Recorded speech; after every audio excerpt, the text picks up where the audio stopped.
Und wie Kaffee schmeckt, weiß ich nicht. Ja. If you can't remember what it's like to be coffee, when someone says, "Do you want a coffee or tea?" You've got no idea.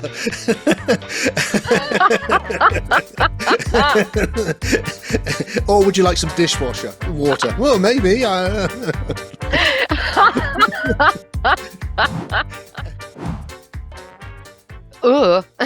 Hi. That is a great entry. Like you've been catapulted into the cyberspace. Whoa. Yeah. Can you hear me? I can hear you lovely, yeah. Oh, great. My microphone works now. Hurrah. Yeah. Yeah, So, sounds lovely and clear. sounds better, like better than the last time, right? I think so, yeah. Yeah. Great to see you. Likewise. Good. Right. Well, where were we? I wanted to talk to you about non-duality again. Okay. Because I stumbled across a video, an interview with, I would say, radical non-duality woman, but it was so radical and that it was really shocking for me. Okay. And I think maybe, but I'm not sure if people like Richard Sylvester are in the same category. I'm not sure. Maybe you can, you know this better. But I wanted to share her story with you and some quotes, and would really like to know what you think of this and what's happening there. And maybe, I know you're not a psychologist, but maybe you have some kind of idea what's going on a psychological level with these people, because I think it's so, I don't have a word for this, weird what they are talking about or not talking about, whatever. So Do you want to give this person a name, or do you want to leave their name out of it? I think I would just tell her by her name. I don't think it's a problem for her, or yeah, so her name is Petra. She's German?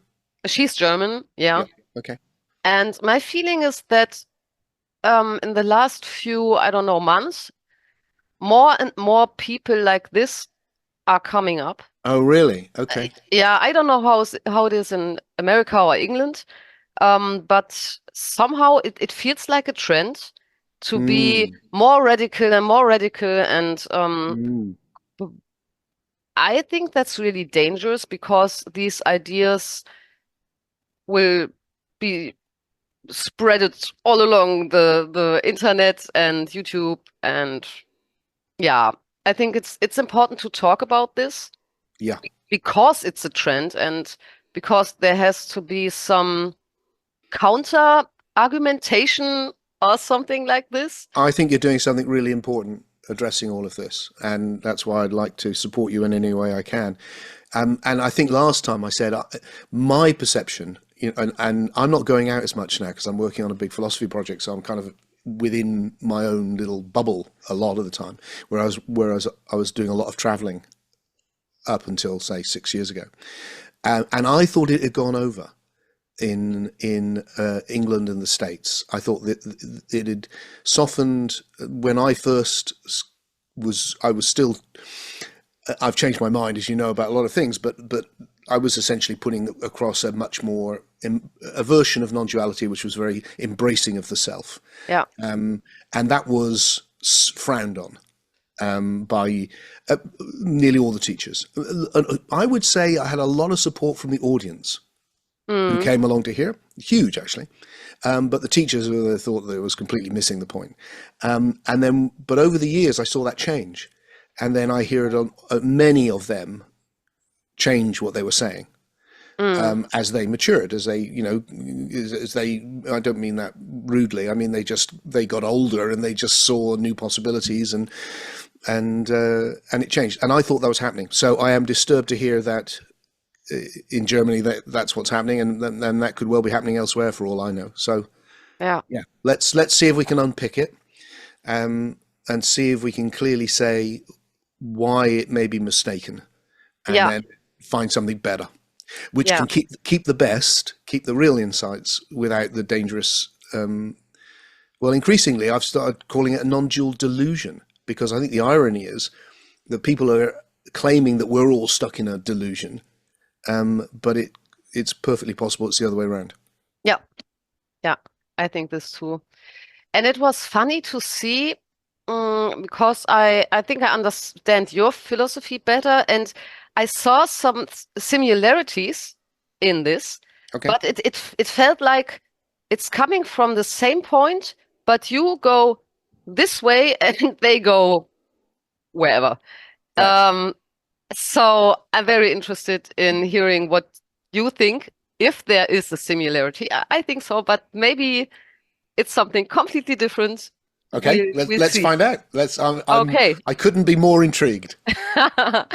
Okay, so first of all, I want to share. I made a very long list of notes because I cannot remember everything. Okay. I share a little bit on her background, Yep. where she's coming from. She had a very traumatic childhood and narcissistic parents. Then later she got married and had, I think, 3 childs. Then she got a very bad illness, which affected her life. And there came the thought, there must be more to life than this. And so she went on this spiritual journey. She started with esoteric stuff like tarot and angels and all the things. And over time, she did more spiritual practices like the work from Byron Katie. I think you know this. Yep. And A Course in Miracles. And she read many books from some German non-duality teachers and stuff like this. And over the course of many years, she had different spiritual experiences. She now refers to them as stages she went through to get to the last realization she had 6 months ago. Okay. So she is like freshly enlightened, so to say. Okay. Yeah, it's new. And she is, I don't know how old she is, but maybe like your age, or she's not that young anymore. And I think she was on this journey, spiritual journey, for 20 years or something like this. So, and then she explained these stages. And she said it started with these different spiritual experiences, like feeling like the whole universe, or having some light experiences, and many stuff. And then it got to feeling like she was the presence, but feeling present through the body, which I think is normal. Like the feeling of I am, which is formless, but still identified with presence. Like I am the presence. I think we both know this experience. I had this also. Yeah. So then it went to feeling she was pure consciousness, or the observer of everything, completely formless, being not in the body anymore, instead being everywhere. And she had the realization that she was never born and could never die, and everything just happens within her, and there was no sense of personal self at all anymore. And what was really interesting is that she described this state not as non-dual, but instead as the greatest form of the duality, because she thought she was this pure consciousness and not that which appears in it. So that this is a separation. And I think you would agree on this, and me too. Like She was saying it wasn't non-duality. It was a, say that again, Cece. What she said feeling like pure consciousness, or the observer, yeah, was still duality, yeah, because yeah, there was yeah. this There's something to observer. observe. Yeah, Yeah. And you are not that which you observe. yeah. So, and I thought, yes, that's right, I think. And she even considered that this state might be the same as depersonalization. Okay. And that was really interesting. And I was like, yeah, okay, I understand this. I agree on this. So, and then the moment came when enlightenment hit her, so to say. And it goes like this. Now it gets interesting. She was lying in bed one evening, and then there came the thought, what does lying in bed even mean? How does it even feel? Is there even a thing like lying in bed? And this thought was followed by a feeling, a bodily feeling of spinning and falling, and the idea that when she hits the bottom, she would be dead. And she described it as falling into nothing, and since then, staying in this nothingness. These are my words, because I don't think she would say there is someone who could stay in this nothingness, but I think you get it. And then she described this nothingness like this, and I will quote her now. It's like when you're lying in bed and want to sleep, and deep sleep comes.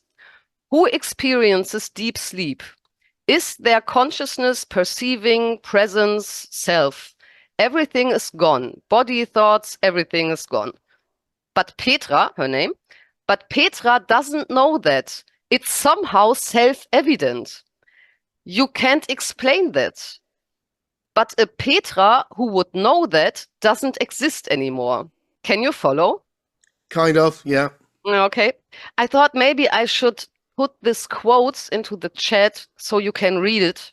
Yep.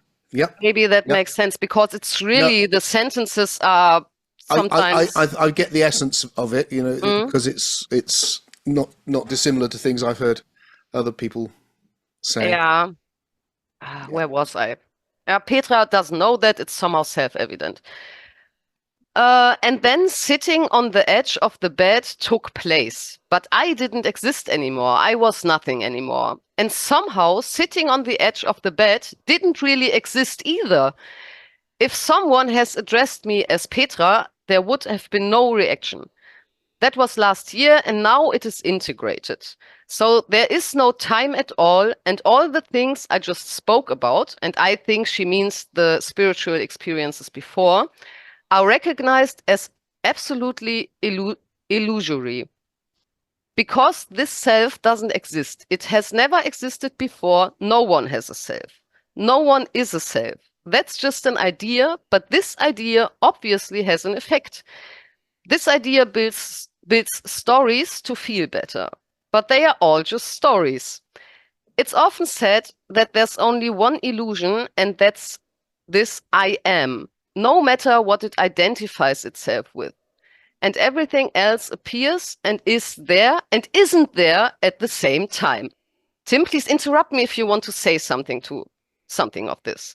I could say something to all of it, I think. But, okay, then let's take this to the end, and then you can say everything if you like.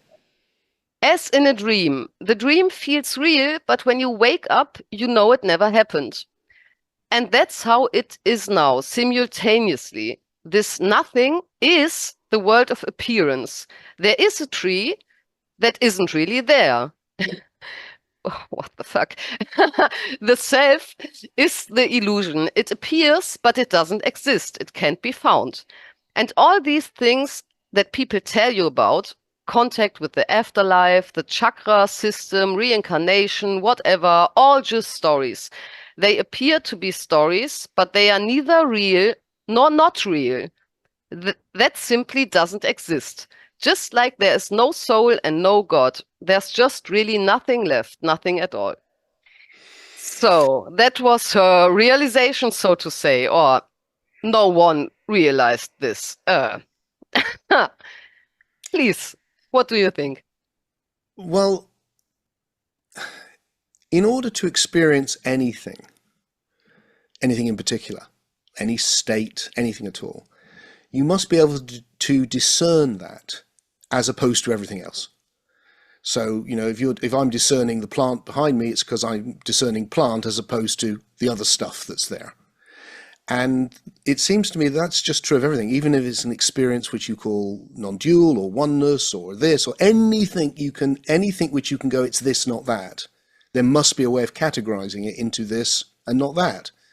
And we do that on a very basic level all the time with our senses, but here we're doing it on a more emergent level. We're doing it with ideas. We're doing it which are categories with which we say it's this, not that. Now, if you then have the idea that everything is stories, which mean, the good side of that is you realize, oh, everything I'm experiencing because I'm ideating it in a certain way. And if I ideate it differently, I'll experience it differently. Well, that's a big realization. It doesn't mean that ideas are, well, I think it shows how important ideas are and how important it is to get the best ideas you can lay your hands on. But you can see other people, they're all, look, that's Christian fundamentalists, they're ideating it like this, and they're having this experience where they going, look, it's all true, I'm speaking in tongues, it must be true, and all of that. And therefore it's self-evident, look, God is speaking through me, and I'm blah, blah, blah. All of that is type of experience. Or someone in a shamanic church who's possessed and all of that, and that's like or whatever the thing you're ideating, or the scientist who's going, it's all complete nonsense, don't you know it's just biology? Whoever's wrong or right, everyone's ideating it. Now, if you pick up the idea from spiritual books and other teachers that all of that is just illusion because it's all just stories. Now, the thing in there is just. Yeah. It's just stories. So there's nothing it's about, it's just a story. If you do that and you really push it hard, which is obviously what this woman has done, you can't discern anything. So there's nothing. So that's, I think, where you lead to this experience of, if you really push that hard, you've got nothing. You've got no discernment. Now, if you think, because you've heard other people say it, that lack of discernment is some ultimate experience, then you'll go for it. Here's the blind spot. Everything which she said is ideation. She has spun a story. Yeah. But she can't see that she spun a story because it's a story about not having a story. But she has to do it because otherwise she can't discern what happened to her. So something happened to her. I suspect she experienced some sort of nothingness, no discernment. And she put that within a very complex story about there being a thing called consciousness. Is there? That's one way of ideating it. I don't think it's a particularly good one anymore. So and the ideas are bad. The thing is, she says consciousness doesn't exist. Okay, I will come to this later. Yeah, so because the route she's heading, why it's extreme, is into nothing. Yeah. Into completely nothing. Yes. Completely. Yes. And so she's got a division going on between the void, nothing, and this is all. Then she's stuck. Well, because she clearly still exists.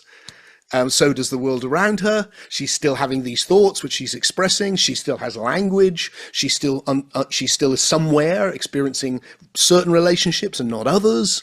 And she may think now that she's the void which contains everything, but actually her experience is particular. And so she needs to kind of come up with something to cope with all of that, to try and make a bridge between something that's had a big effect on her, which is stepping into nothing. And I think there's that similarity, I think she drew between deep sleep. I mean, that's one which people have talked about a lot. That if you withdraw your attention completely, what I would say is you become conscious of the most fundamental level of reality, which is non-dual. It's undifferentiated. But you can only experience it because you are differentiated. And so you can retrospect and go, hey, this world full of all of this, well, I think beautiful variation is all the differentiation of something which is one. So essentially, although I'm separate and individual, I'm also one with it all. And I can see that. And then, like now, if I do it now, I'm conscious of both. But if I withdraw my senses and withdraw my thoughts, my talking to myself, I stop that and withdraw into deep meditation, you can start experiencing that void, that emptiness. And that's a practice which has been explored by people through the centuries. And the mistake, as always, is to think, well, the analogy, I think I mentioned it last time, is no one, well, there's somebody out there doing it, but no sane person, I think, would go, oh, I've discovered the world doesn't exist because last night I had a dream and I didn't exist. It's like you did exist, you just were conscious of the dream. And children understand that they had a dream and they come back and that's them and they had the dream. It's like that. It's like that you experience the nothing doesn't mean you don't exist. And all of this isn't real. And you can call it an appearance, but all you've done is change the name for it. What have you achieved? It's still what it is, whether you call it reality or an appearance. It's like, it's still there. and you still need an understanding which explains how it can be there and how you can be experiencing it from an individual perspective. So you've gained nothing really. You've just confused your thoughts. And probably by listening to a lot of other people with very confused thoughts. Yeah. Yeah, I That's think my initial reaction that's to it. true. It's so strange that they say these things like it's real and not real at the same time. It's like what? How are they experiencing the world to say? I have an idea. Because I think I can, if I really concentrate on these ideas, I somehow can sense what I think they mean by this. But it feels completely useless to think about holding this cup and thinking, oh, it's real and unreal at the same time. Well, like you said, I think, CC, is like, well, you need to say what you mean by real. Because what are you actually saying? Are you saying it has a solidity and it doesn't have a solidity at the same time, for instance? Well, that's true, actually. You go down deep enough into physics and it doesn't have a solidity. So you're kind of right. Yeah. And it doesn't exist in this way independently from you. If I was a bat flying around the room, the cup would not be like this. It's like this because it's in relationship with me, so it's relational. So in that way, it's like, so there's lots of deep ways you can understand that. But if it's just a contradiction, you haven't got anywhere. You need to actually say, the one that gets me all the time now, and I wonder about myself in the past, what I meant, because I can't work it out myself. When people say there is no self, and I just want to know, what is the self that you are denying existence to? What is the self? Because it's like when, I don't know, whoever's doing it, Rupert Spira, or whoever's sitting there on their chair, it's like they must know they're sitting there there's a body sitting on a chair speaking in that room and not another one. So it's like, what is so there must be an acknowledgement of that. And I think about Ramesh Balsekar when I used to went to see him in India all that time ago. And he would talk about the body-mind mechanism, a horrible mechanism, but there we go. And it's like, well, that is the self. If you can see that the body and the psyche or the soul, just how profound it is that exists, rather than dismissing it in some reductionist, deterministic way as like an automata. If you see it as what it actually is, I think, which is this amazing creative expression of a creative universe, do you need another self on top of that? It's like, what's this? Have you really just got rid of something which never was there in the first place because you made it up first, to get rid of it? I think what's really scary about people like her for me is that her definition of self also includes the I am, the presence itself. Yeah. That this is also the big illusion. Well, you see, I might agree with her there. You see, I'm not sure there is a presence of I am. I think what you've got is a system, evolving system, CC, on a psychobiological system like Tim, and it is conscious that it exists, and that consciousness of being has evolved. You see it first. I mean, any animal, maybe even plants, but certainly any animal has to have a bodily sense it exists to be able to hide and to pounce. So there's a kind of a bodily sense. And then as the psyche develops, you have now, on top of that, you now have a sense that you exist as a psyche. And that's when you exist as a narrative, as a story, which gets put down all the time. But it's beautiful that you're a story. I mean, Yeah. stunning, just fantastic. Which is why when you meet someone, you just go, how's your story? You know, or who are you? Which means, tell me about your story. It's beautiful. That's what and so it feels like, well, that's that the process of being conscious is now being conscious of I'm a body and conscious of I'm a psyche, soul. That we don't need anything else on top of that, some disconnected thing that's watching.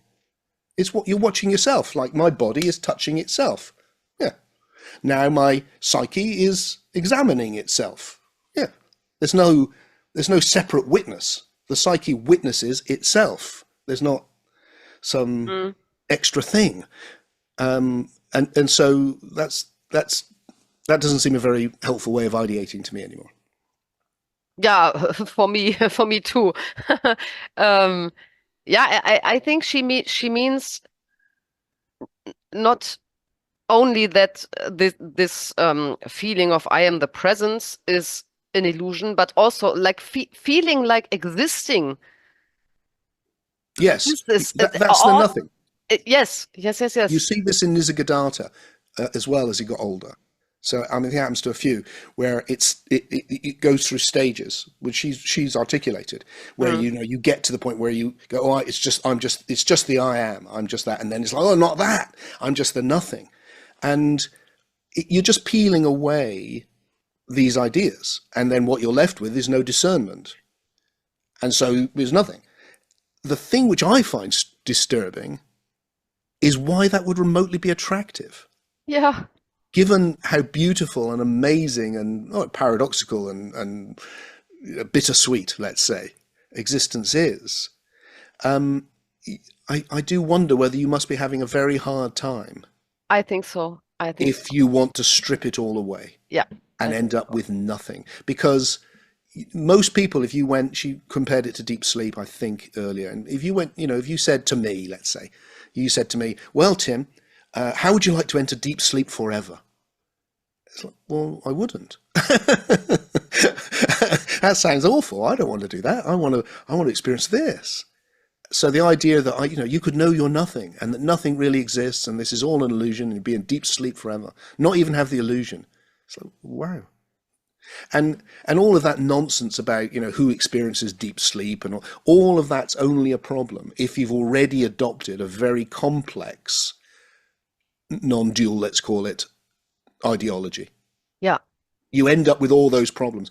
And what people in non-duality need to get, even if they end up thinking, no, this is the best philosophy, I really like it. Even if they do, what I would like them to do is to at least see the nature of the ideas they've got. Because I bet you they could see it if we were talking about Christian fundamentalism. And if I said, there's a big problem in Christian fundamentalism, which is God created the universe, he runs everything, so why does he allow suffering? Now, if you don't have that idea, it's like, it's not a problem, is it? It's like, well, it's a made-up problem. You've invented a God who created everything, who runs everything, and then you've gone, oh, we've got a problem, why does he? It's like, well, it's all nonsense. You can do that. The same with non-duality. If you start off with some fundamental ideas, you will end up with these intractable problems. And then you end up talking nonsense. Yeah. And for anyone not in the ideology, it's like it's gobbledygook, just like listening to a Scientologist or a Christian fundamentalist. Anyone who hasn't really thought through their ideas. Yeah. Because if you have thought through your ideas, you're alert to that, and you're more likely to go, "Oh, yeah, that's interesting. I'll think about it." Because you're not going to be, you're gonna want to reflect, because you're looking for a better way to ideate and therefore experience this. But if you've got the idea that ideas are bad, that's one of the things I find most, it's Indian. I don't know why they ended up with it in India. I should try and do some work on why they should go down that road. But it's very strong. The mind is a bad thing. Thinking is a bad thing. All of the ideation is a bad thing. Get to the void. It's strange. Yeah, and it's so It's beguiling, though. It beguiled me. I beguiled you. Sorry, what's this word? What Oh, does sorry. it mean? Like entranced, or Okay. yeah. Yeah, and I can understand this because for sure you can deconstruct every idea you have. Yeah. You can do this, and you can do it to the extreme, and then you end up like Yeah, these people. that's They correct. have just deconstructed everything they thought they knew about everything. That's it. But does this lead to truth? I mean, Well, here's, and I don't know about this lady, and so I don't want to put words in her mouth, but I know other people who are comparable, let's say. mm, And what I find then is that if I then go, okay, so this nothing, why would anyone want to experience it? Or there'd be no person, so that'd be difficult for a start off, because the language all breaks down once you get rid of the meaning of words, once you get rid of ideation, you can't express anything. But what I've noticed is that people start going, "Oh, it's wonderful," it's like I feel free, and it's like, well, okay, so now it's got qualities. This nothing. There's a you that feels free in it, or it's love. Okay, so now it's got all sorts of qualities, and this nothing is not nothing now.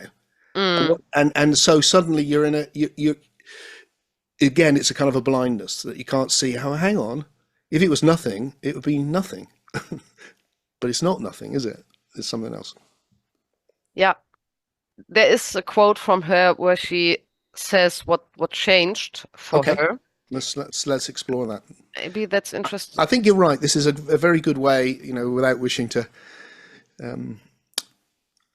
be rude to Petra, because I've never met her. There's a great way of trying to see what's happening with this particular kind of take on non-duality that's really taken off in the West.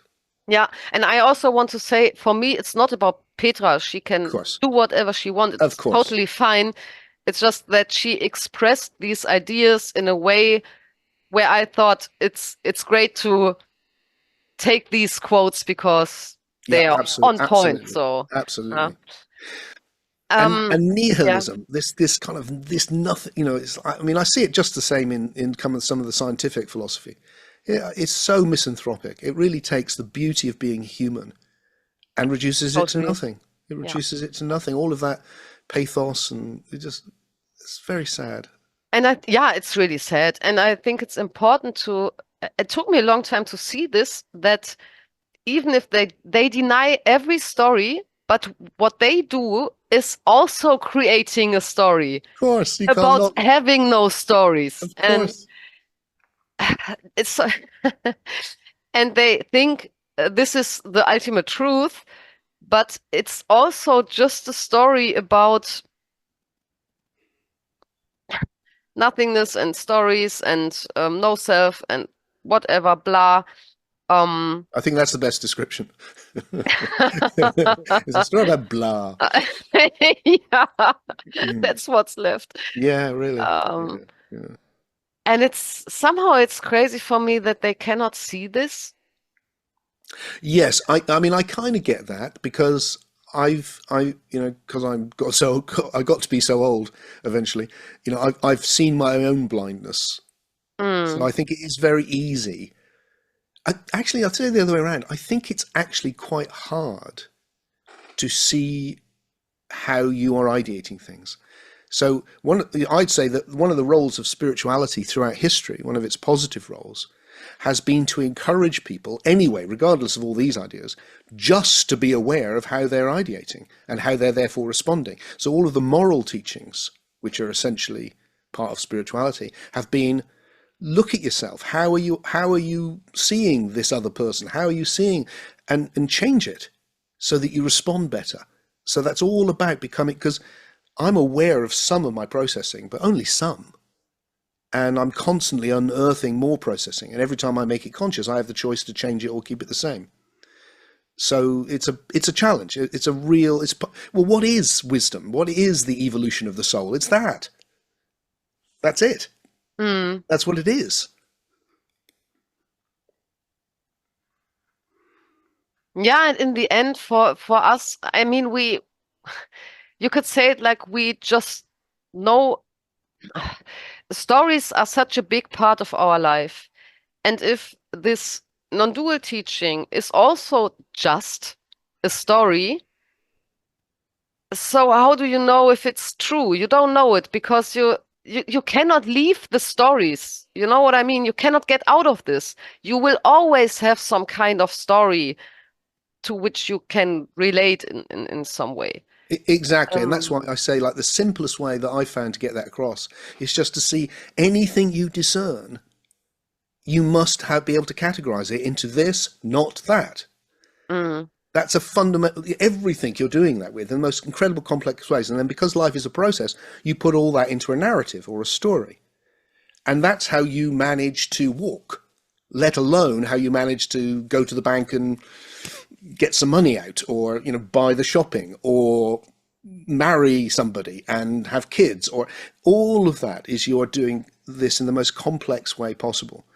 And then these existential questions where you put where you can do you're doing the same thing, and then you're looking for the same thing. You're looking for what's the best way for me to understand how to do my job. Okay, you've got to work at it, haven't you, and learn. What's the best way for me to actually live my spiritual life? Well, same thing. You just need to work it out. Speak to people you trust and do your best and try and sort it out, and you will feel yourself growing. But if you just go, well, I've got to get rid of all ideas, well, it's ridiculous. I mean, it's like going on, it's just, it is, well, this is what you've picked up on, CC. It itself, that is an idea, is just a bad one. Yeah. Yeah, I think so too. And I feel it's really depressing. But you see it in much more it's seemingly benign form, but essentially the same thing. And it is more benign, but you see it with the same thing when people go, I was just sent something this morning, actually, Sam Harris, who I respect immensely as a thinker on lots of things. Yeah. Going, now the past doesn't exist. It's just now, everything's just now, and you just think that sounds good because now is obviously where you experience things change. But this denial of time is completely ridiculous. I mean, not least because my sentence wouldn't make any sense unless you also knew what the beginning of it was. I mean, a single word would just be, it's like nothing. Everything is process, and and that's why I end up going, look, you are the process. You are the past. It hasn't gone anywhere. It's not that it doesn't exist. It's like everything that's formed has formed and exists, and that's what we mean by exist. What else could we, and that returns you to that importance of the process. And then your story or your narrative is how you understand that process as best you can. Yeah, that's a good explanation, I think. Yeah, and I also heard of people who have depersonalization and who lost their sense of time completely and like living completely in the here and now. And it's so horrible for them because they cannot understand music anymore. Because they are just hearing random sounds and the whole song doesn't make sense anymore and they are completely confused. And this can happen, I don't know, maybe because of the overwhelm of the nervous system. Yeah. And you don't want to live like this.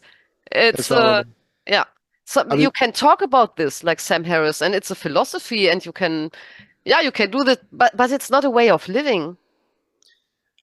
We last time, or one of our conversations, I talked about this, would I tell it to my kids thing that I had when my kids were born. And that always made me laugh because there I was trying, my kids, when they're little, especially, they're just living in the moment. They're not thinking about tomorrow. They're not thinking about what they did last, and my job as an adult is to get them into time. No, you need to go to bed now because you'll be tired tomorrow. Tomorrow doesn't exist for them. They're having fun now. It's like, or whatever it is, or do your homework because later on down the line when you're 18, you'll get to university. It's like, they're not interested in any of that. They're right in the moment. And what I saw was this perfect relationship was that it was possible for me as an adult to get so involved in the future and all of that in the past that I did, having a little child remind me that I could also just splash in the puddles. Lovely. And it's why it's so delightful. It's just right there in the moment. But my job was to bring them into time. And I did. And to give them language, give them ideas. I didn't just go, I'm not going to give my kids any ideas because they're a bad thing. Words especially. No words. We're silent around the children, and it's just nuts. And so you speak to an adult who's having a hard time and you go, you can just live in the moment like a kid. And it's like, oh, that sounds so nice because it frees me from all of this. And you do need some of that, but you need some of that as part of the story. Part of the story is chill out now and again and just feel the sun on your back and lie in the arms of your beloved and think of nothing. How lovely. Yeah. But that's part of it. Yeah. Not instead of it. Yeah. They are beautiful experiences, and it's great to have this, but yeah, you also have other experiences too, and it all if you goes together. just stay with it, your life will fall apart. Yeah, and this happened to a lot of enlightened people who, like Eckhart Tolle, just sat on a park bench for 2 years. Yes, I know. And the thing that makes me laugh about myself is how, not with Eckhart, I was through it by then, but for previous people, why I find that attractive. But I did. I mean, I would read crazy shit. Like Ram Dass was a big influence on me, and I liked him very much. He was funny. And he would talk about his guru, and his guru being found sat in a, just wearing a blanket in cow shit in the middle of the road. And I'm amazed that part of me just went, whoa, careful with this then. Not sure about this guy. But I didn't. I thought, yeah, he's just different or magic or enlightened. Crazy things. Or Ramana Maharshi, yeah, every day all he did was got up and walked around the mountain. Ooh. Oh, that sounds a bit like some sort of OCD thing going on. And he never left. No, okay, all right. Yeah, not sure I'm going to trust him, or whatever it is. Yeah, it's interesting because for me it was so attractive because I suffered. Right.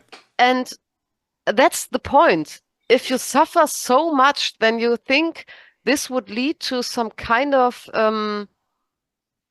happiness is not the right word. That you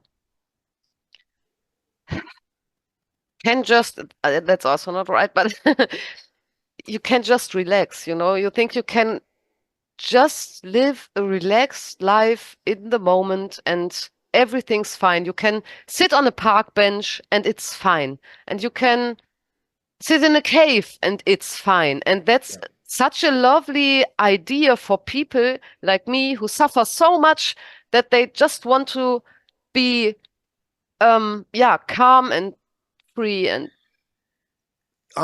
it's so deep what you're saying. And it's so sad to me because it feels like, look, I can imagine saying to Cece then,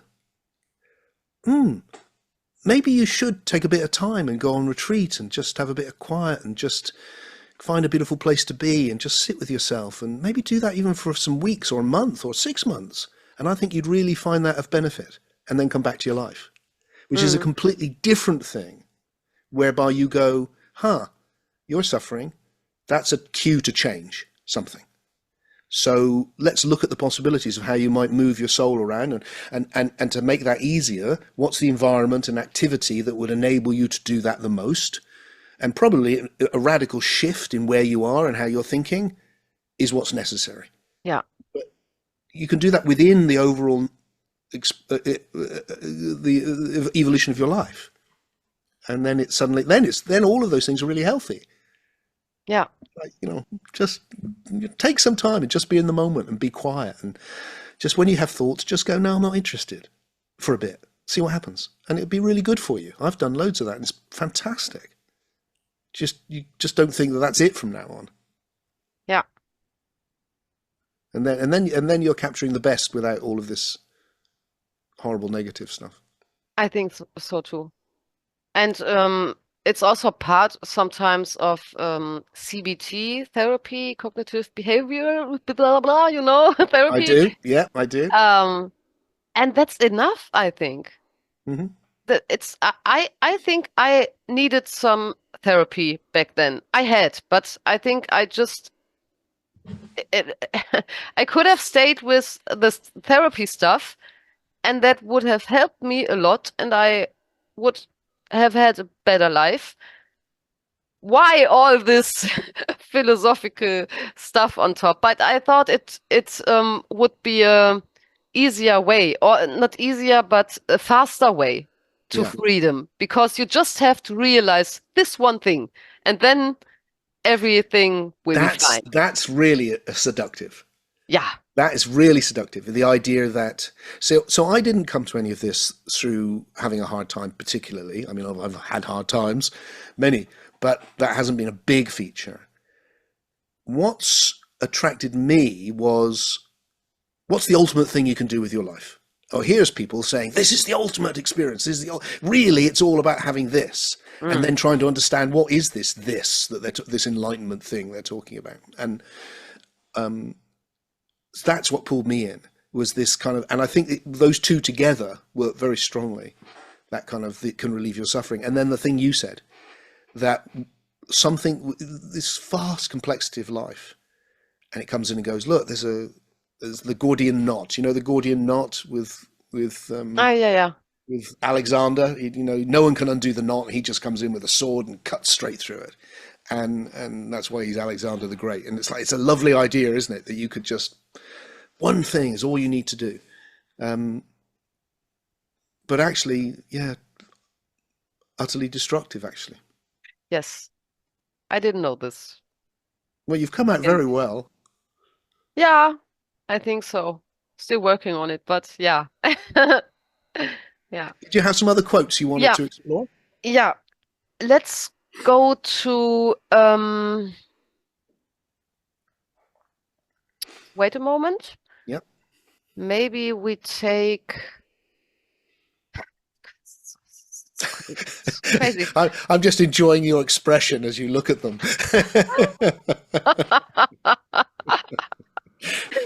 I don't know what I look like. I have an idea. Yeah. So she describes her experience. I sent it to you. How she experiences things, even if it isn't an experience, somehow like this. She says, when the entire story of the self is understood, coffee tastes new every time. The memory of what coffee should taste like no longer exists. I don't know what coffee tastes like. Or now, sitting here on this chair, what is sitting on this chair like? What is sitting on this chair? I have no idea. And I don't know if it's even happening. There is no one here who knows anything. And then the interviewer asked, do you remember what it used to be like? And she says, I used to imagine that I knew what it was like to sit on a chair.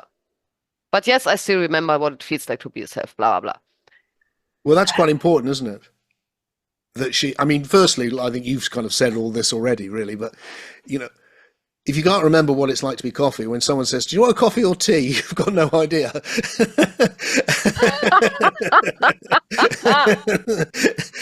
Or would you like some dishwasher water? Well, maybe. And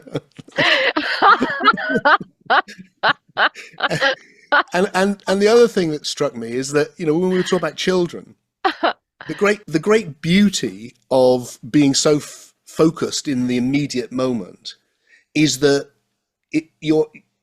anything you pay attention to, you process in high definition.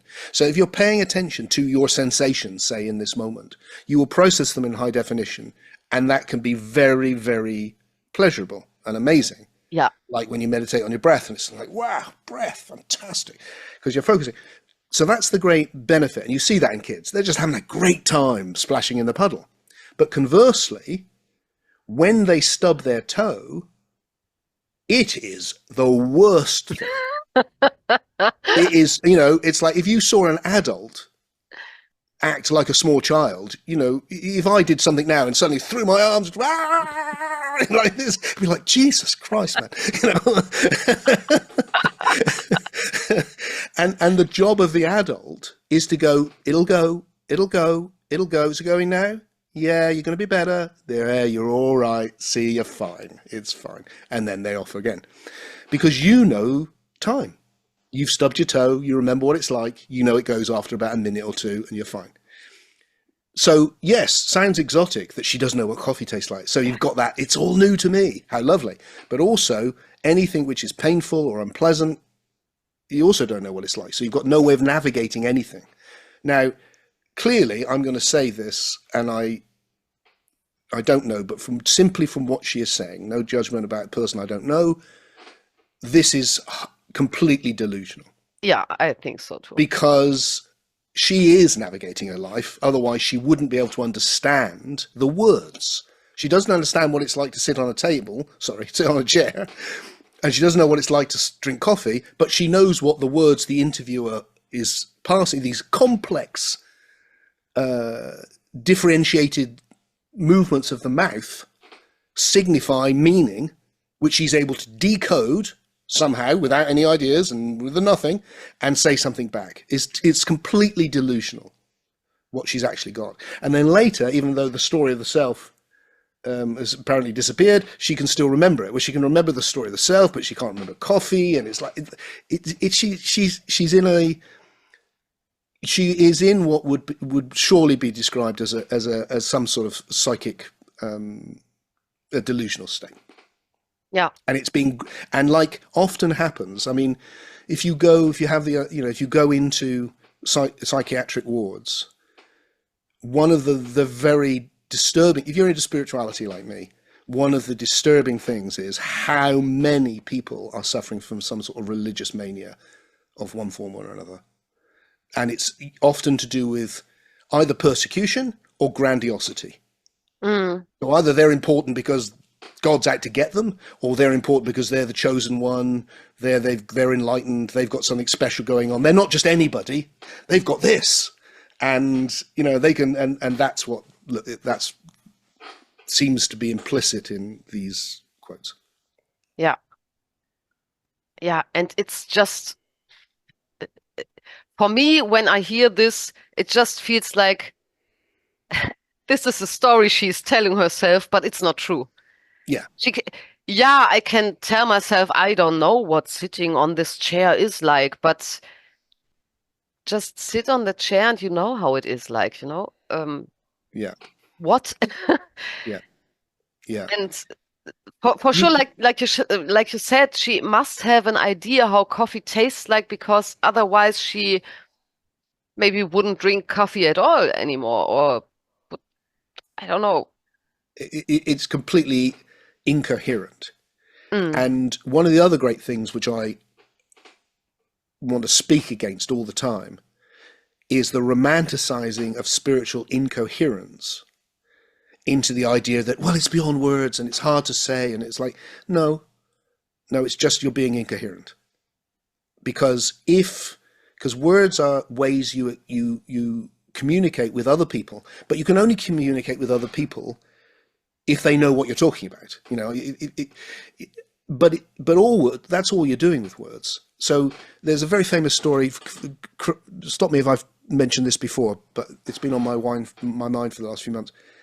It's an Indian story of the mango. Do you know the story where the master is before the emperor, and the emperor says, "Tell me what awakening is," and the master says, "How would you describe the taste of sweet to someone who'd never eaten a mango?"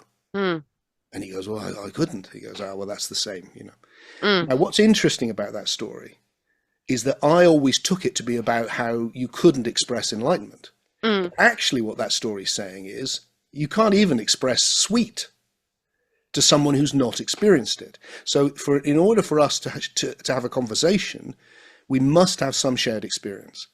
So if you have tasted a mango, I can go, "Oh, this mango is so sweet," and you can go, "Oh, great, I know what that means."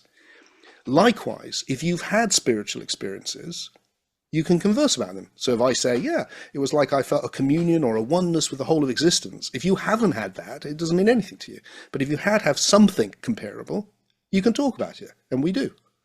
So to get rid of forever this idea that it's something special beyond words, no, it's just fewer people know what it's about, because fewer people have experienced it. That's all it is.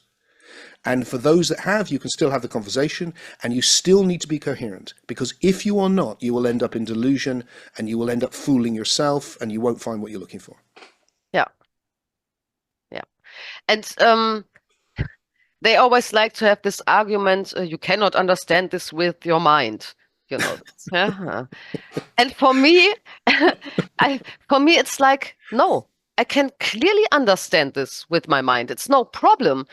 I have heard so many people talk about this. Some things I cannot understand, like this quote, right? It's that's too much. But the story of this everything comes from nothing, and then I reduce myself back to this nothing, and I drop every idea, and then I am this nothingness. I can completely understand this. It's no problem. It's not so complicated. It's not that my mind cannot get this. For sure, it's not the experience of it. It's just an intellectual understanding, but yeah, I can understand it. And if I go into meditation about this for a long time enough, I can feel it. So what? Yeah, exactly right. You know, because it's like that. What does it even mean? People get very confused between two different things, and I'm not sure if it's the same in German, but in English, I see people use the word thinking to mean two quite different things. One is what I would call ideating, which is the way you categorize and therefore make sense of experience. And the other is what I would call monologuing, talking to yourself. Now, these are completely different. You are ideating all the time. You don't have to monologue all the time. You monologue to reflect, and you can monologue in a healthy, reflective, useful way, or you can just go into OCD and repeat the same thing over and over again and have a hell of a time. But that's imagining talking to yourself, and in that way, it's no different than you just never stop talking. But you're just doing it in imagination.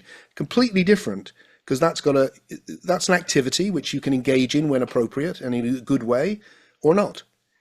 The ideation is how you process, how you categorize all of your experience. And that you can't do without, because then if you stop that, you have nothing. And if you actually stop that, which she clearly hasn't, you die. Yeah, because you would just you don't know anything anymore. So nothing's going to happen, is it? Yeah. Nothing's gonna. They would say everything happens on its own. Well, again, it's like to who? So if you've invented this idea that you're not, that you're not the psychobiological organism, you're not that, even though strangely it's always there in all of your experiences. Yeah, why? Why? And not a different one. But that's some sort of coincidence, presumably. I don't know. But if you've decided you're not that, well, then, you can believe those things. But otherwise, of course, whether you're doing it consciously or not, and you can do an awful lot, well, mostly you can do things unconsciously. And you can reduce, you can make the decision, it seems, to not reflect and just let everything just happen, just let things happen unconsciously. Yeah. And again, it's retrogressive. That's what kids are doing. You have to teach them to reflect. It's, they learn it. And that's why you have to stop them and go, now I want you to think about this, as my dad used to say to me, stop and think, Tim. And it's like, reflect on what you just did, because otherwise you just react. So you can go back to that. If that's a good idea, I don't think it is. Yeah. I think that's what they are doing, really. Yeah. Because I can do this also. I can go on autopilot and everything just happens, and I can be wherever in my thoughts. Yeah. But it feels somehow. Why? It feels the key. One of the key things in this is identity. One of the things which I really find attractive in the ideas I've been exploring is it has such a clear statement of identity. It goes, look, everything is a process of forming. I am a process of forming. The type of thing I am right now is a biological and a psychological, a psychobiological system. And I've formed. So what am I? I'm everything I've ever been. And I'm a relationship because I'm always in relationship with everything else. So that oneness, which is everything, is me in relationship to everything else. And here I am. And I have a clear identity. It's all of my past. Now, that enables me to understand, so far, pretty much everything I want to understand about identity. If I've got a different idea that somehow I'm this other thing, which just is a presence, which is now I've got all sorts of problems. How does this presence of consciousness, or whatever name you give it, how does that relate to this psychobiological, and of course then you end up with all of these different things. And it all comes from a misunderstanding of the thing you said. You can come into a place, that witnessing thing, where the system is just watching itself. Watching it, and it can watch itself think, and it can watch itself, and it's a good thing, because it's part of what it is to reflect. Because at any moment that it wants to, it can intervene and go, oh, don't do that, and change the pattern. If it wants to, that's what that ability to witness on such a high level is a very emergent quality of the system. It's not a separate self. Yeah. It's a very emergent aspect of the psychobiological system. Yeah. And then you don't have any of these problems. Yeah, but then the people get more radical and they say this is also an illusion, and I am just not existed on any level. I'm just gone. And for real, the people, they wouldn't be able to talk anymore if they were gone completely into whatever nothingness. Even the word illusion is difficult because it has two different meanings. Sometimes it means it doesn't exist, and sometimes it means it's misperceived. And people float between the two without realizing they're doing it, because there's quite a different thing. To go, I don't know, anything, like the coffee cup, to say it doesn't exist, it's like, what the hell could that even mean? But to say it's misperceived, well, you could say at least there's another way of perceiving it, which if you're a physicist, for instance, like we've said, and you go, oh, well, it's made of things ultimately which are so small, which are just information. And that solidity is just a quality that I'm experiencing. That's actually insightful. But that's different. Say it's misperceived, or it could be perceived in other ways as well, to it doesn't exist. And the same with the self and with everything. It's quite to say our present way of perceiving time may be in need of improvement. Well, okay, I'm interested. To say it doesn't exist is like, well, I understood your sentence because I could get out a beginning and an end. What the hell? Yeah, that's interesting. That's important, I think. Yeah. So, I want to share another quote with you, if you like. Okay. If you have, do you have time? Yep. Okay.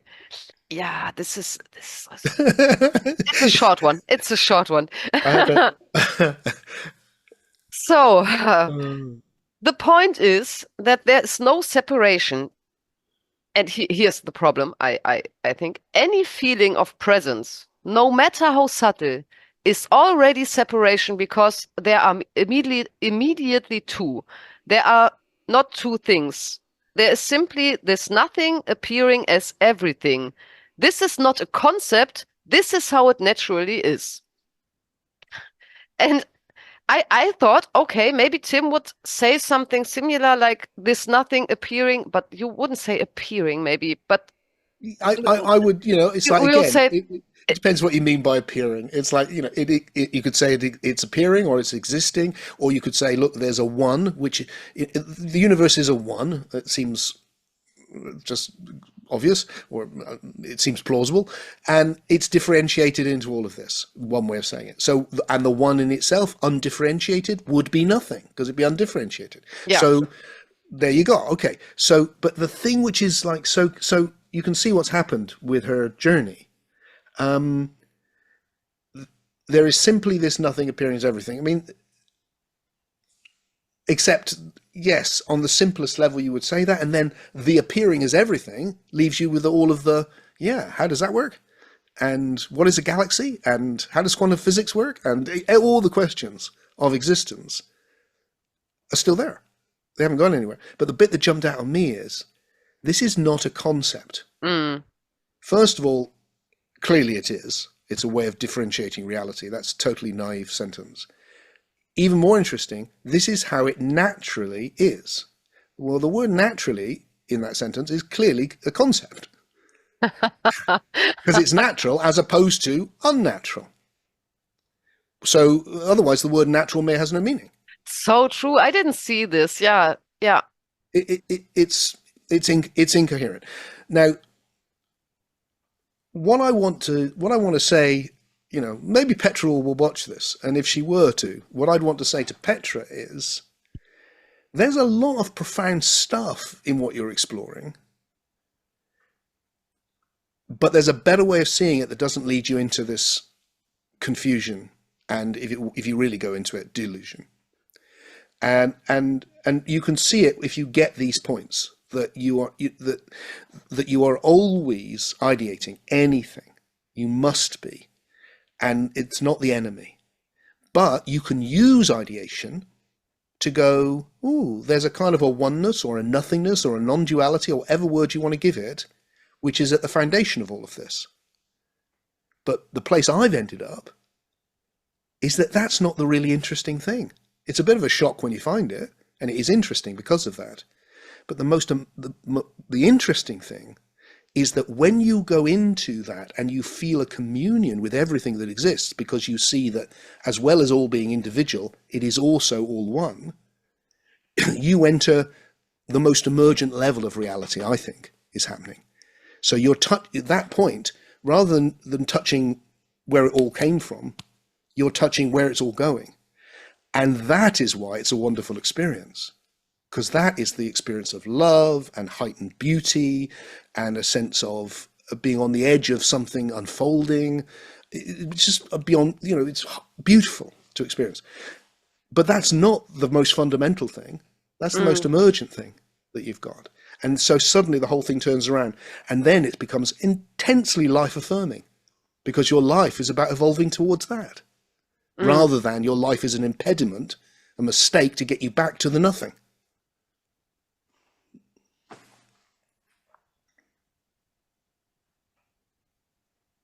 Yeah, beautifully said. Yeah, but I think for these people, it's the best escape from their self and from the world and from all their problems. So what I want to try and say is, it's not the best escape. And even it's best not to escape. I would say this too, yeah. And that the way out of the suffering can be similar route leading to a different place. Yeah. So a lot of the things which work still work. It's just they're now no longer part of escaping. They're part of you becoming a more emergent you in relationship to the universe and touching into this the greater thing which we can be part of. And there is the same. Well, it does two things really. There is a way that you can. I wouldn't say for me it's avoid suffering at all. Actually, now it's more like you don't have to create suffering for yourself. There's enough suffering already in life without creating more. Yeah. But what it does do is brings intense meaning to even the bitter parts of the journey. And it redeems them because they're leading somewhere beautiful.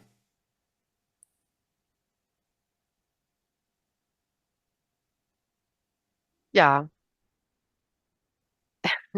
that's a little bit like what we talked about last time. I understand it correctly. No? Okay.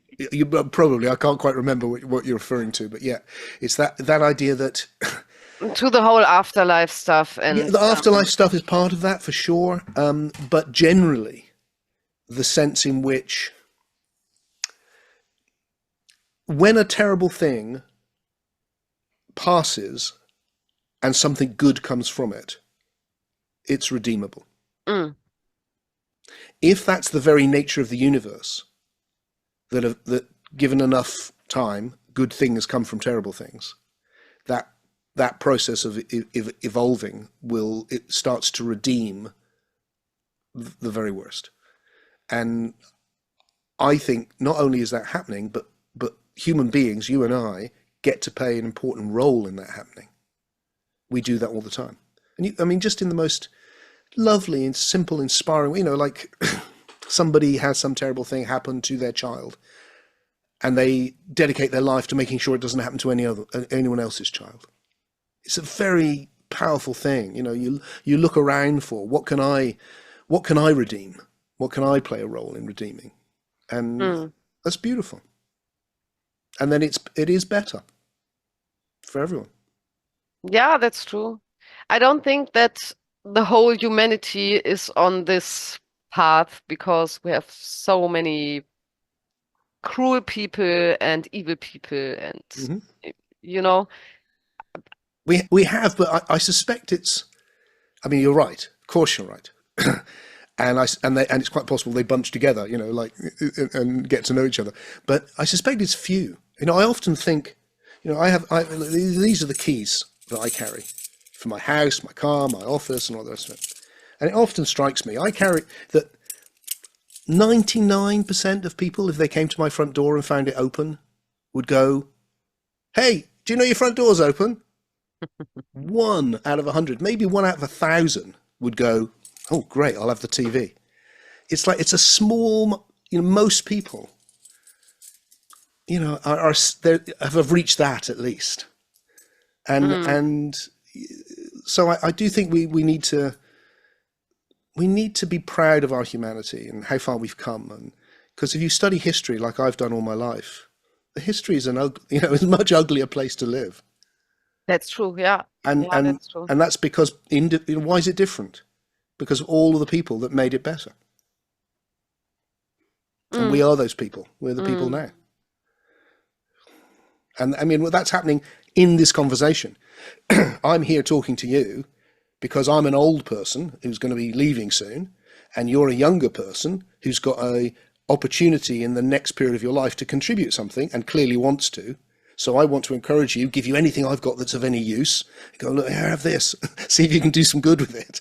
And that's me trying to do some good, and then you try and do something, and you're trying to do it now. You went through a hard experience, like the analogy with the children, and you're going, how can I turn that into something? How can I redeem it? How can I turn it into something good? Which means other people don't have to go through that experience and can come in at the place I've come into. That's lovely. I mean, that's why I talk to you, because I love that. Yeah, I think you're right. It's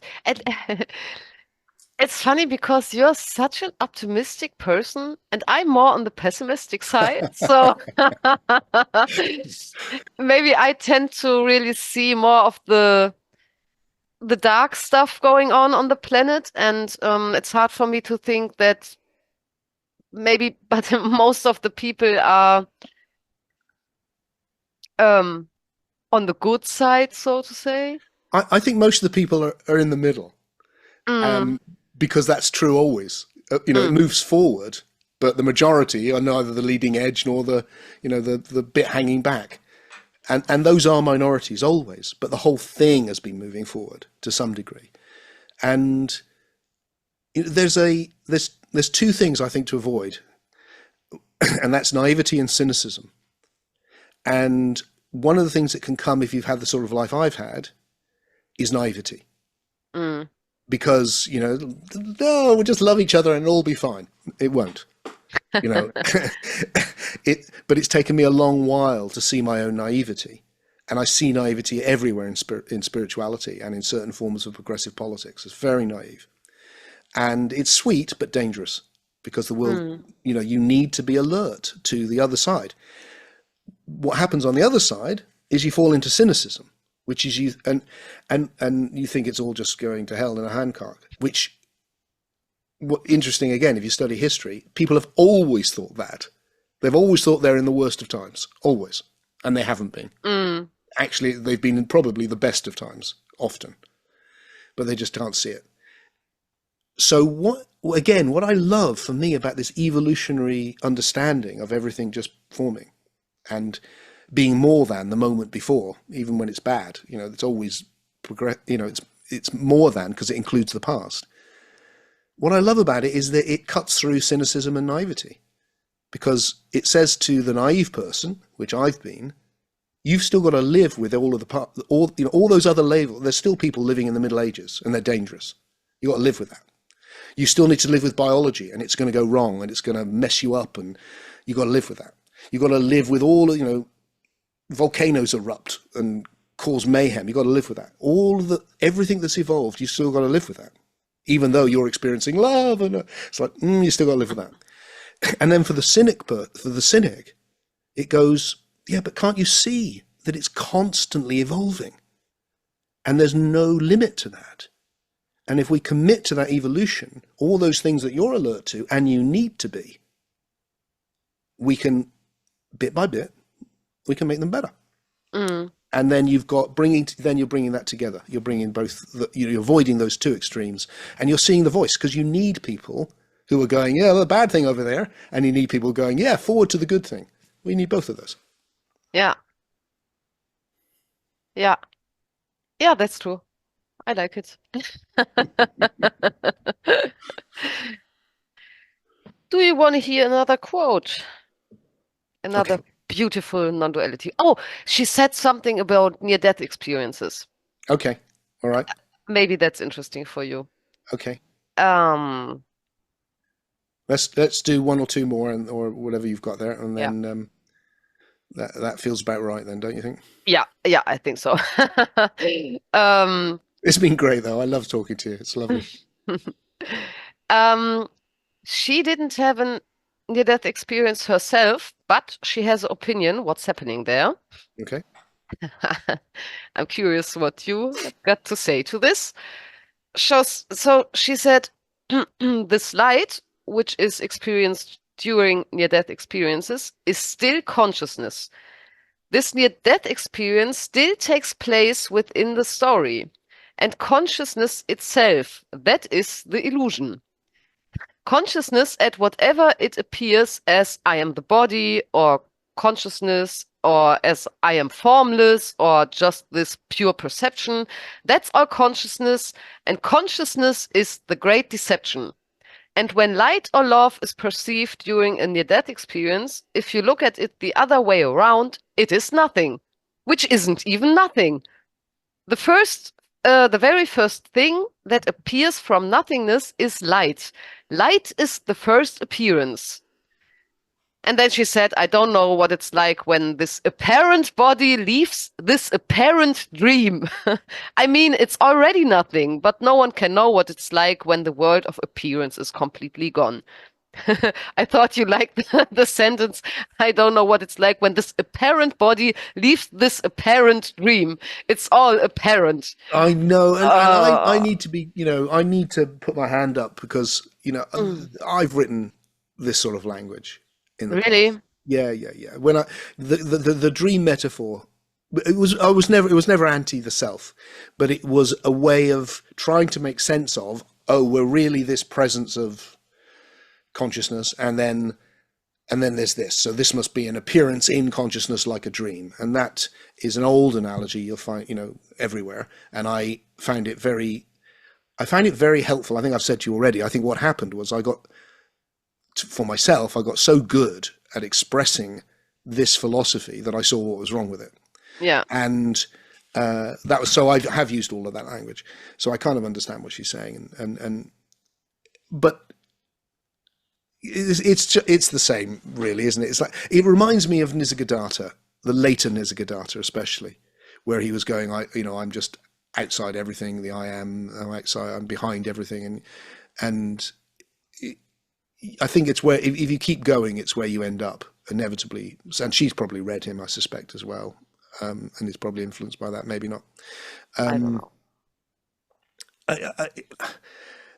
Yeah, there's all sorts. What appears first is light. I mean, where did she get this from? I mean, what does that even mean? I mean, it's non-conceptual, but the light's appearing first, and may or may not be true, but it's a big statement about the nature of reality, that it starts with a thing called light. What is light exactly? Et cetera, et cetera, et cetera. It's just riddled with people who don't like reflecting say stupid things. Because not thinking does not make you enlightened, it makes you stupid. Yeah, and there are a lot of concepts in this. There's think all concepts. yeah. There's no other way. There's nothing else you've got. I mean, your philosophy is also a concept, but this is Yes. also a concept. So why that's what? It's all to maybe just to recap the whole discussion. It's like it for me. Everything we experience, we are discerning as this, not that. The way we discern this, not that, primarily for us is with things we call ideas, which are categories within which we go, it's a this, it's not a that. And we put that into a process, which is what we mean by a narrative or a story. And that is how we do everything from walk down the road to have a discussion about the nature of God. All of it's the same. If you introduce ideas that somehow you can know things in some other mysterious way, that's a big claim, and it's made in spirituality all the time, and it's self-evident, as we discussed last time, a big claim. What you need to be able to say is, how are you discerning it if you're not discerning it? How do you know what it is? How can you say it's this and not something else? How can you say it's nothing and not something? For instance, everything relies on the ability to discern. And that ability to discern has been evolving from the very basic, very first early physical systems discerning each other, which is why, they get chemical reactions. Our systems discerning and reacting to each other. And that's going to become plants discerning the light, and bats discerning echoes, and you and I discerning sounds and music, and discerning ideas through this symbolic noises that I'm making at the moment. That's fantastic. Yeah, and somehow there has to be someone who is doing this. Of course. It's just doesn't happen automatically. So like the person vanishes into nothing, but somehow this body is able to speak about it, even if there isn't somebody who knows anything anymore. It just doesn't make sense. The great sadness, is that the right word? I don't know. For me, as somebody who has spent their life since very young exploring spiritual things, is that the reason that it is so marginalized from mainstream intellectual life is because so much of it is nonsense. And therefore it's so easy to look at and go, well, this person doesn't even know what the words they're using means. So they contradict themselves sentence by sentence. And so whatever they're experiencing is, they're just in some sort of psychological delusion. And what that does is it means that we stop seeing that even for this person, there's things of value in there, of real value, and things which we should be sharing and exploring and taking seriously. But we lose those things because we end up throwing out the baby in the bathwater, the baby with the bathwater, as people say. Yeah. So for me, it's like, no, let's stop all of that and let's find a way of actually seeing these states as a more emergent level of our human evolution.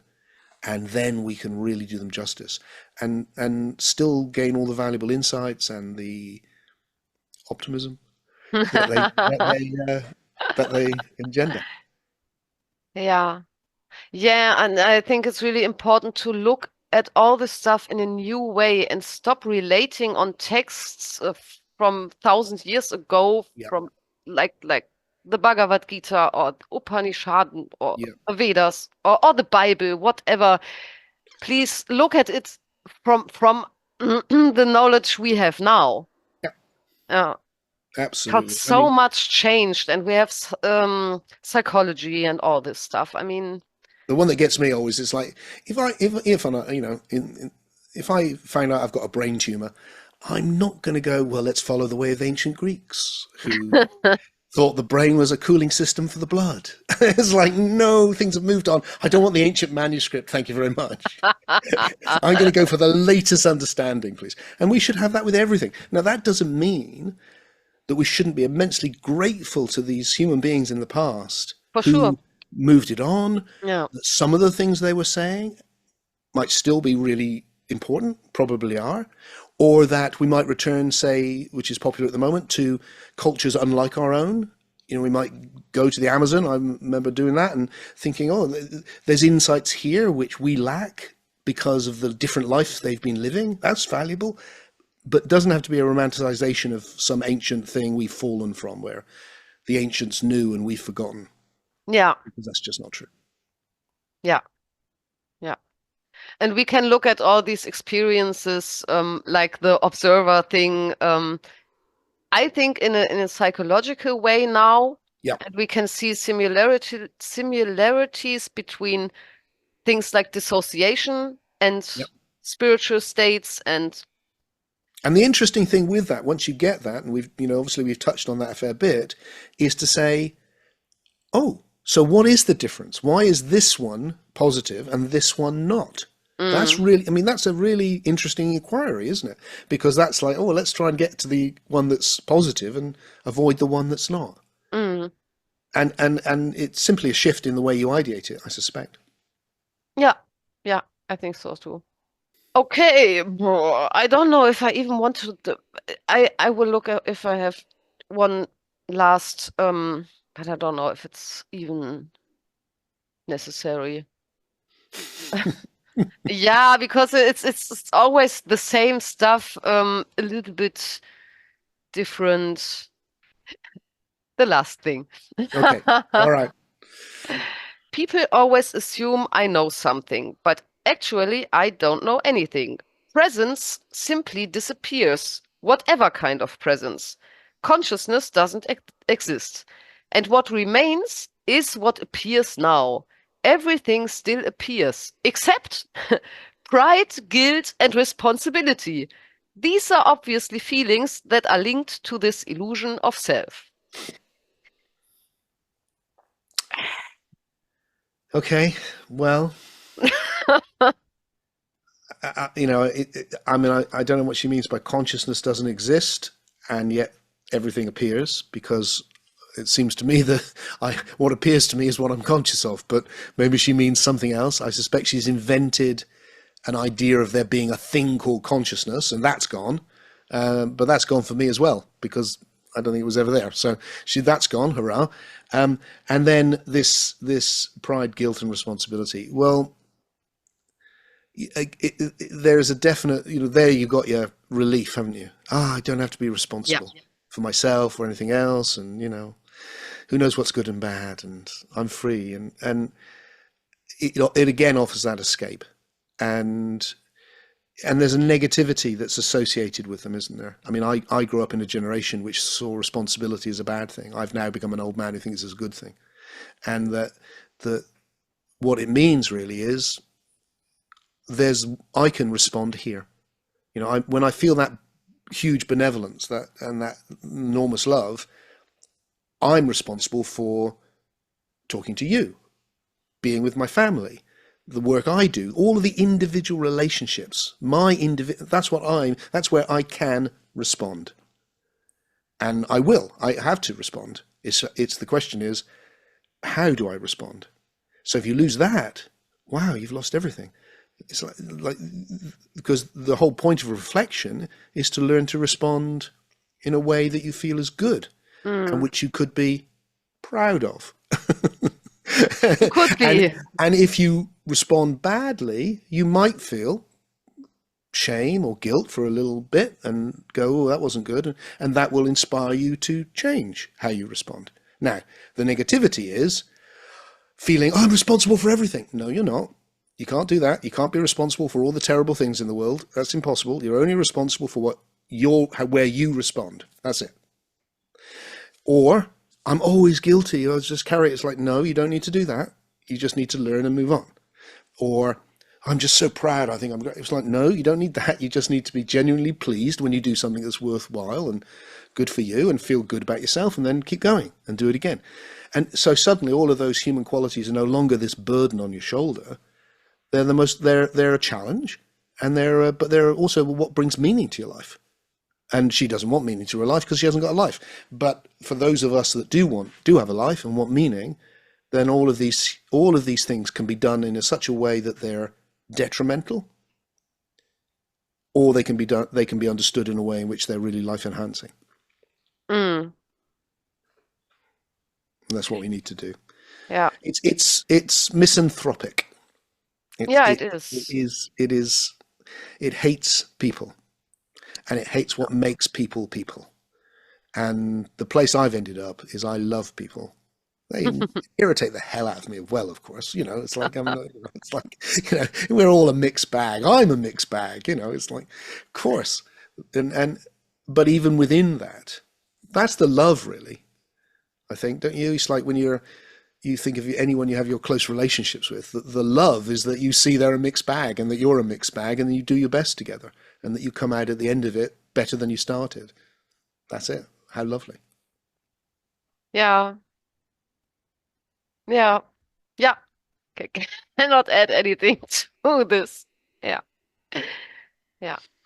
But it's just the last thing to say. It's really this assumption or this story they tell themselves that they don't know anything.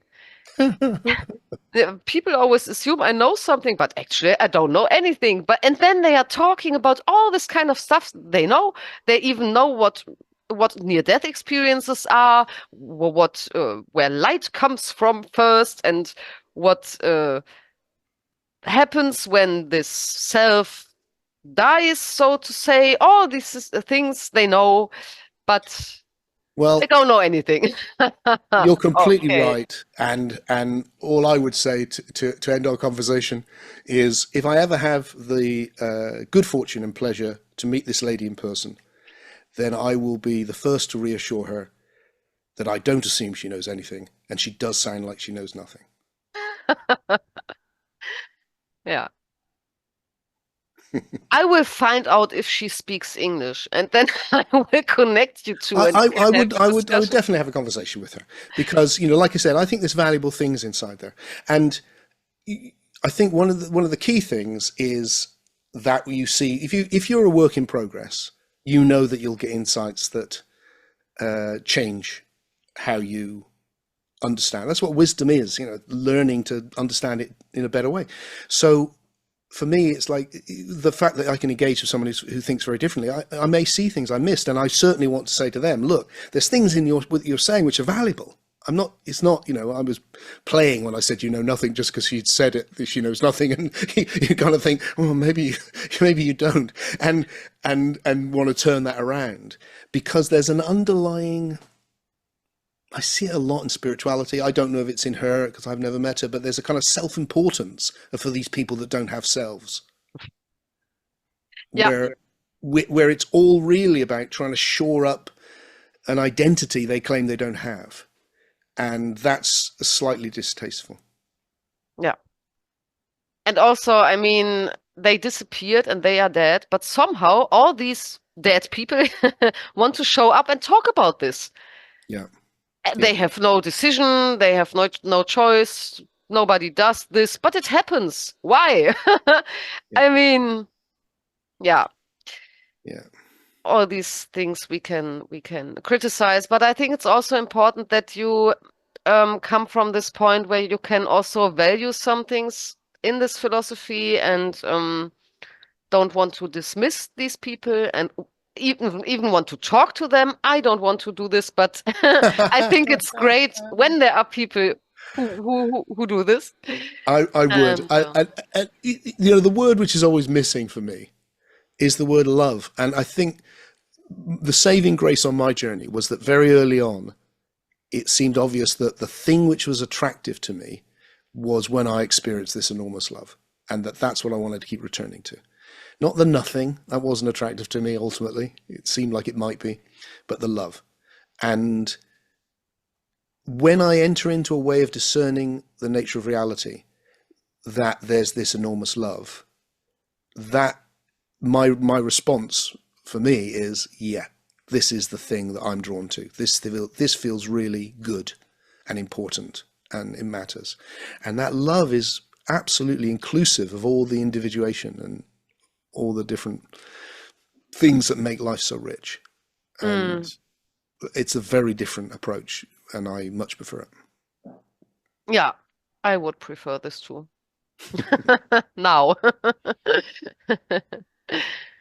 So yeah, thank you that we could talk about this. It was important for me to hear your opinion, and for me it feels a little bit. I want to share a few things on my YouTube channel about non-duality and dangers of non-duality and so on, but it feels like maybe for my personal life, this conversation might be the end of my obsessive thinking about all these kind of things, because I just don't want this belief system in my life anymore, and